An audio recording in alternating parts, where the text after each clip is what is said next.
Hi everybody, welcome back to my channel.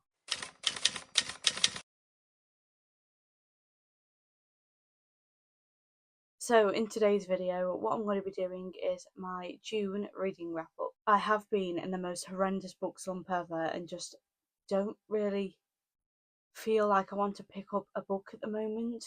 So I haven't been reading a lot. I have read 3 books this month, 2 of which are self-help books and one I listened to on audiobook. So this probably isn't going to be the longest video in the world, but I thought I'd do a reading wrap up anyway, because I have still read 3 books and they've all been fairly good, so I thought you might like to hear about them. So the first book I'm going to talk about I listened to on Audible, and it was one of the self-help books. It was How to Win Friends and Influence People by Dale Carnegie, and I rated this one a 5 stars. And basically it is a book about how to be around people, more or less, and it just gives you tips on how to be a more approachable person and how to interact with people better in certain social situations and things like that. And as someone who spends a lot of time around a lot of people, I thought it would be a good one to pick up. It is very relevant to day-to-day life as well. So if you think it might be your sort of thing, I do recommend it. Like I say, I did rate this one a 5 stars. I did really enjoy it, and there was some really, really good advice in there. And I do like to read these self-help books, these self-improvement books now and again, because a lot of them have some really good advice in that you can implement into your day-to-day life. And this was definitely one of them. So I definitely recommend that one if you are looking for a self-help book and you haven't already read it. For book 2, I did finish the Ali Hazelwood STEM series. I read Love Theoretically by Ali Hazelwood. I did quite enjoy it. I rated this one a 4 out of 5 stars. I went into this series not really expecting a lot, to be honest. I didn't think it'd be my sort of thing, but I have quite enjoyed reading them. I know they got a lot of hype online, but I didn't know if I personally would like them, but I have quite enjoyed them. So I was pleasantly surprised by these. This one follows Elsie and Jack.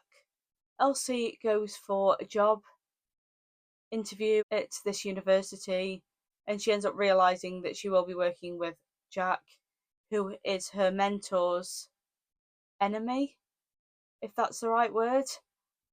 Jack wrote this paper on her mentor years ago, slating his work basically, and they are now rivals in the business. And then as the story progresses, Elsie gets to know Jack better and they fall for each other, and it all goes from there. We see their relationship build and it all ends in romance, which I quite enjoyed.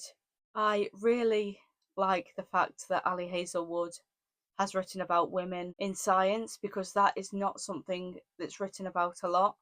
There's not a lot of female scientists in books, and I think that could be quite inspirational for young girls that want to go into science or women that want to go into science. So I really liked that element of it. Like I say, it did have the enemies to lovers trope, so if that's your sort of thing, you may enjoy it. But yeah, this series gets a lot of hype online, and I really understand why, because it is very well written. And the characters have their own interests and their own likes. It's not written in a way where the romance is the only thing that you really read about. Like I say, Elsie is a scientist, Jack is a scientist. You see both of them in their respective fields, which I think is good. And there is a lot of science elements in the book, which I think is really interesting. So yeah, I really like that about this series. And for book 3, it was the second self-help book. It was Reasons to Stay Alive by Matt Haig. I love Matt Haig's writing. He is one of my favourite authors of all time. I've read his novels, I've read his self-help books, and this was one I hadn't read yet. I have been wanting to read it for a while, but just not got round to picking it up yet, and it was everything I expected.